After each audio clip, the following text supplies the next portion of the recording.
When the cars are finally ready and go to Spain, a convoy of vehicles goes to support them. Bernie Ecclestone, what are all these vehicles for? Well, we have our transporter that takes our 2 race cars, a training car, and about 3 tons of spares and equipment that we need at the racetrack. We've got a crew bus that takes 12 mechanics and a hospital motorhome, which we use really for comfort of the drivers and the so-called executives.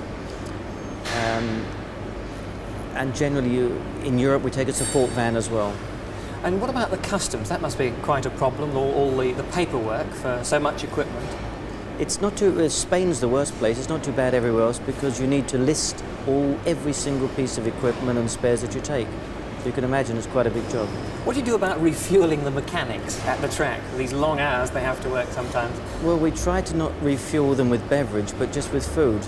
And we've got a rather elaborate kitchen in our transport, and we have a cook that buys food on the way down, and he knows the best places to buy the best stuff, and he managed to keep them all happy. You trust the local food then? Yes, as I say, on the way down to, say, Spain, he'll buy stuff in France or wherever he likes. What sort of things do they eat? Well, we're now very Italian orientated, so we seem to eat spaghetti by the load. And what does your #1 driver, John Watson, think of that? Well, he loves it. He eats he's a very good cook, actually, himself, so we're going to get him cooking this year as well.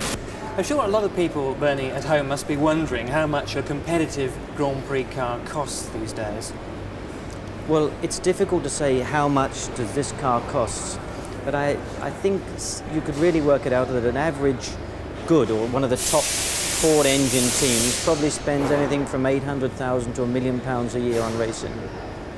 And they're just going to race 2 cars, so you could practically save £500,000 a car. Your predictions for the race?